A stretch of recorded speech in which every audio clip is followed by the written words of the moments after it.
Welcome to today's deep dive. Imagine, if you will, buying a multi-million-dollar Formula One car. Oh, nice. I like where this is going. Right. It is this absolute engineering marvel.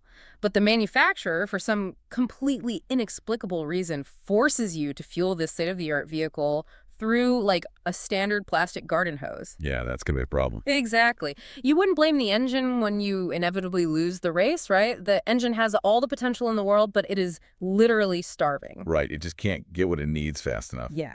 And today is May 2026, and we are unpacking a really fascinating, honestly, kind of intense stack of fresh industry reports regarding high bandwidth memory, or HBM. It's a huge topic right now. It really is. The mission of this deep dive is to understand why HBM has suddenly become like the strategic memory at the absolute center of the AI revolution. By the time we finish this discussion, you will understand exactly why the race for AI supremacy isn't just about processors anymore. No, not at all. It is an absolute no-holds-barred war for memory. And it's a war that is secretly dictating the global tech supply chain and honestly even changing the price of the electronics in your own home. Oh, absolutely. So before we get into the absolute chaos in the supply chain, let's establish why the market is acting this way. Yeah, it really is a fascinating paradigm shift. To give you a sense of the sheer financial scale here, the HBM market was sitting at about $18.2 billion back in 2024. Okay. Now, here in 2025 into 2026, that number has skyrocketed to an expected $46.7 billion. Wait, really? That's insane. Yeah, it's a 156% jump over a really, really short period. I mean, HBM went from being this niche product making up maybe 20% of the total DRAM market to dominating roughly 34% of it. Wow. And it is all because of this stubborn physical limitation known in computer science as the memory wall. The memory wall, right? Yeah. AI chips today process data infinitely faster than traditional memory can actually deliver it. Yeah. So the processor is just, sitting there waiting, burning massive amounts of electrical power. And doing absolutely nothing. Exactly. Doing nothing because it doesn't have the data it needs to perform the next calculation. HBM is, right now at least, the only viable cure for that bottleneck. Okay, let's unpack this, because I want to make sure the physical reality of this technology makes sense before we start talking about the companies fighting over it. Sure. So standard memory, the kind of DRAM we've used in computers for decades, is usually placed side by side next to the processor on a motherboard. Right, lying flat. Yeah, but data traveling across a two-dimensional circuit board, I mean, that takes time and burns energy. It does. And what's fascinating here is how the industry fundamentally redesigned memory to fix that two-dimensional problem. They realized they couldn't build outward anymore, so they started building upward. Oh, okay. HBM utilizes 3D stacking. Think of it like moving from a sprawling suburban neighborhood to a really dense high-rise skyscraper. So they just stack the memory chips directly on top of each other? Exactly. Yeah. But the real engineering miracle is how they make those floors communicate.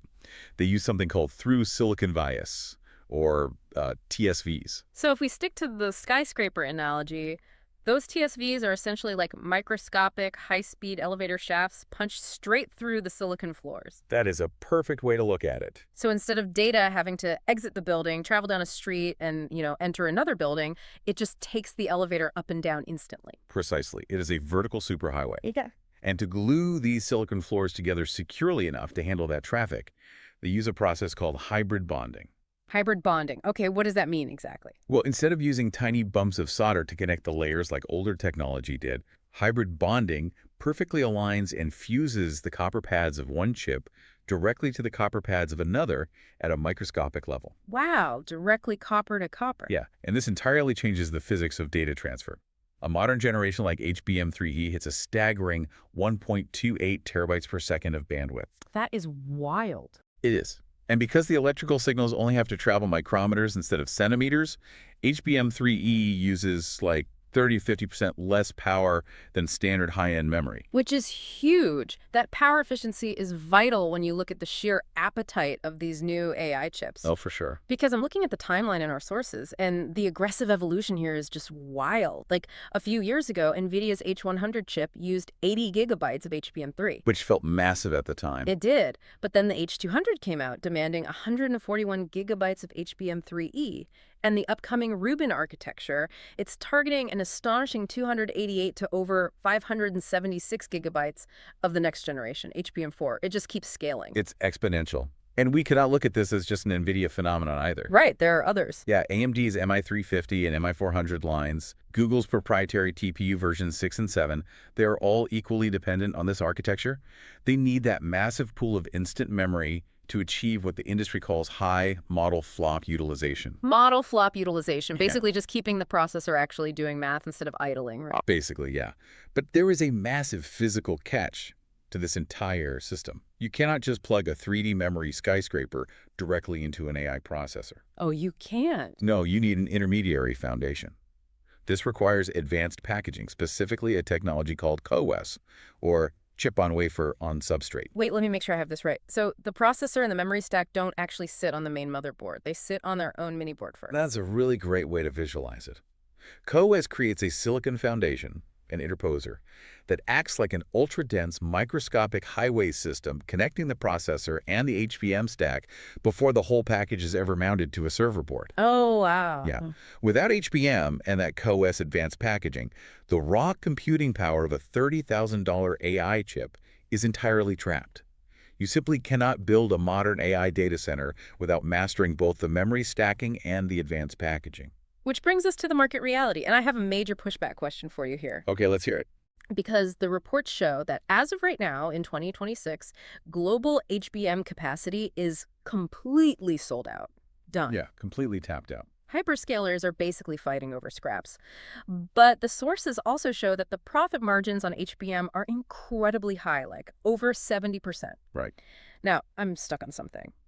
In any normal industry, if a product has a 70% profit margin and literally infinite demand for massive projects like OpenAI's Stargate, a dozen new startups would appear overnight to build factories. Capital always chases that kind of margin. Usually, yeah. So what makes silicon so stubbornly different? Why aren't companies just, building more fabs to meet the demand? Well, because capitalism still has to obey the laws of physics. Fair point. It comes down to a concept called supply rigidity. You cannot just spin up a new memory fab overnight, no matter how many billions of dollars you throw at it. Why not? First, you have an intense oligopoly. Only 3 companies in the entire world have the institutional knowledge to make this technology.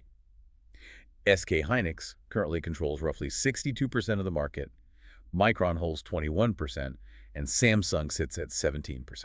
Okay, so it's a very exclusive club. Very.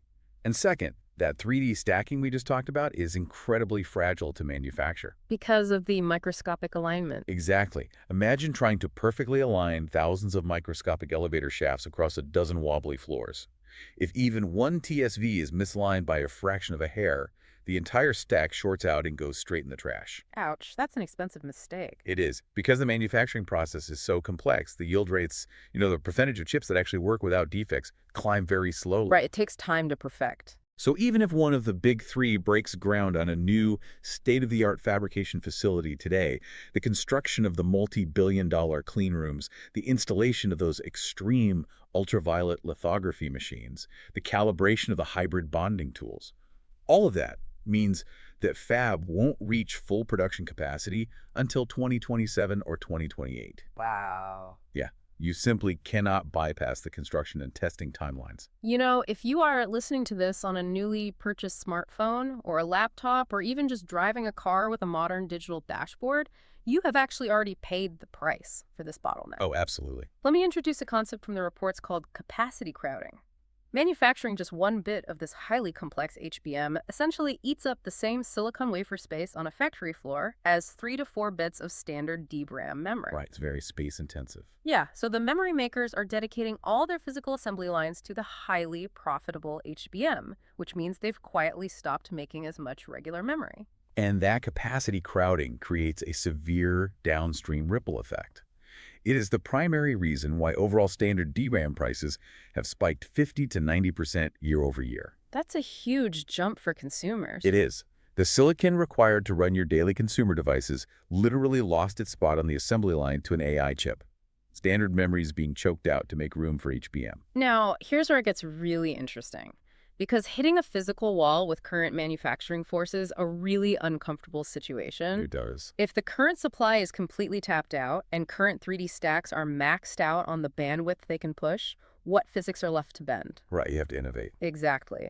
That is where the semiconductor players are forced to leap entirely into the next generation HBM4. And the specs here are just wild. They really are.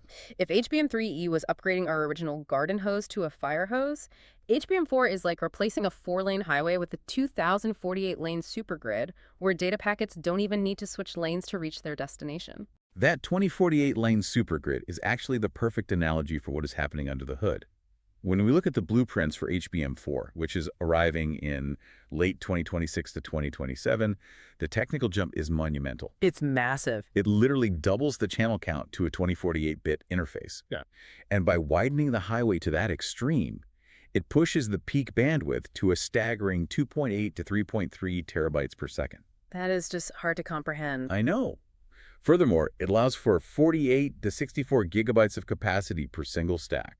It is explicitly designed to shatter what computer scientists call the petabyte-level memory wall. But because manufacturing it is so incredibly difficult, the major vendors aren't all taking the same path to get there, right? Like, it reads less like a standard tech rollout and more like a high-stakes poker game between the big three. Very much so. SK Hynix is currently the clear frontrunner. They're leveraging their 1B nanometer process, but their real ace in the hole seems to be a proprietary packaging technology called MRMUF. Right, MRMUF. Yeah, instead of just pressing the chips together, they use a specialized liquid epoxy mass reflow molded underfill. They inject this liquid between the stacked chips, it hardens, and it literally pulls the extreme heat away from the core. Which is so important. Right, and that thermal management allows them to maintain an incredibly tight partnership with NVIDIA. It is a brilliant engineering solution to the heat dissipation problem. Right. Now, if we look at Micron, they are playing a very targeted game. How so? They are optimizing their HBM4 specifically around the architecture of NVIDIA's upcoming Rubin chip, using their US-based expansion to rapidly gain market share. Ah, smart. Yeah. Samsung, conversely, is in an interesting position. They initially hesitated on technologies like MR-MUF, trying to jump straight to advanced hybrid bonding, and, well, it cost them market share. Right, they fell behind a bit. Exactly. Now, to leapfrog back into a dominant position, Samsung is utilizing an incredibly advanced SF4 4-nanometer-based die combined with bumpless hybrid bonding. They're trying to make the foundational layer of the memory stack far more capable. You know, the sources also highlight a massive geopolitical angle to this manufacturing race. Oh, yes. That's a huge factor. Due to strict U.S. export controls on advanced semiconductor technology, China's domestic memory manufacturer, CXMT, is receiving incredibly heavy state subsidies to push for localized HBM production. Right, they want independence. Exactly. The goal is to secure their own sovereign AI supply chain. However, the data shows they are currently hitting severe equipment bottlenecks. Yeah, it's not easy. They simply cannot easily import the advanced extreme ultraviolet lithography machines or the precise packaging tools required for those TSVs. So, despite having basically unlimited funding, they are struggling with the process physics. Which means the global oligopoly of SK Hynix, Micron, and Samsung remains firmly intact for now. Right. And that is exactly why the transition from HBM3E to HBM4 in the 2026 to 2027 timeframe is so critical. HBM4 isn't just about making the memory bigger and faster so the GPU can pull more data. It's not. No, it fundamentally changes the architecture of how a computer operates. We are looking at a transition from a passive storage unit, where the memory just holds data like a filing cabinet until the processor asks for it, to an active computing partner. Okay, wait, expand on that. How does memory become active? Does the memory itself start doing the math? Yes. Really? Yes, this is perhaps the most profound technical shift in our entire deep dive today. HBM4 turns what is called the logic-based die intelligent. Okay. In previous generations, the bottom floor of our skyscraper was just a dumb foundation, a routing layer. But in HBM4, especially as we move into the 2027 HBM4E era, that foundation gets its own processing capabilities. Yep. This paves the way for PM, or processing in memory. So instead of moving a massive data set out of the memory, traveling across the CoWoS highway to the GPU, having the GPU add the numbers together and sending the answer back, the memory just does the addition internally and only sends the final answer. Precisely. Think about the incredible amount of electrical energy and time saved by not moving that data back and forth.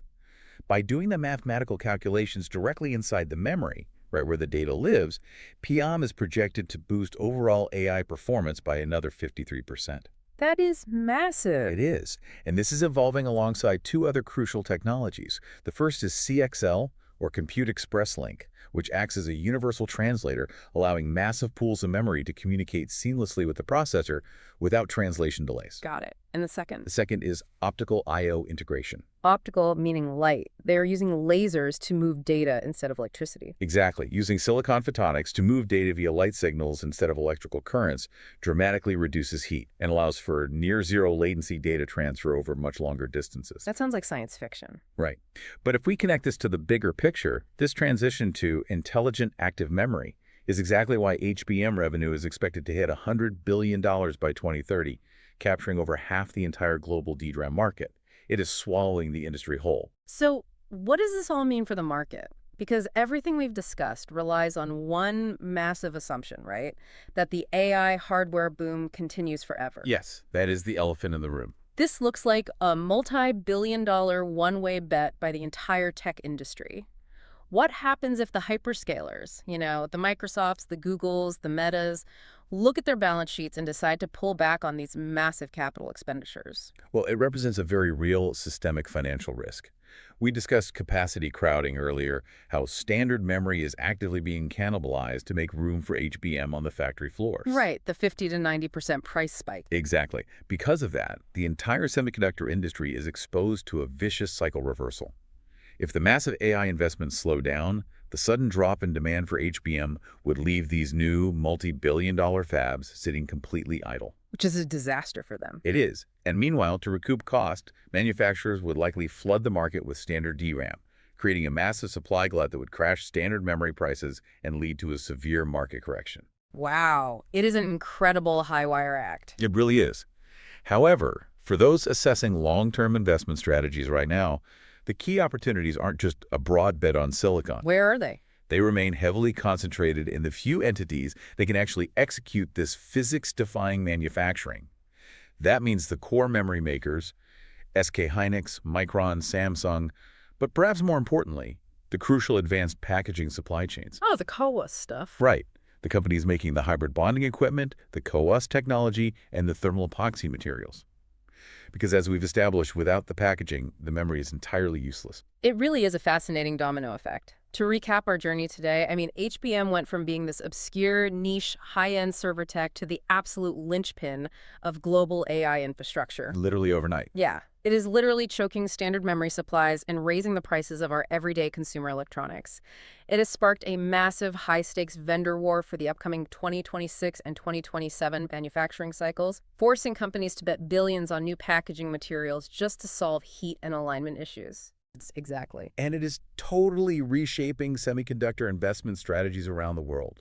The processor always gets the magazine covers and the glory, but right now, memory is secretly pulling all the strings.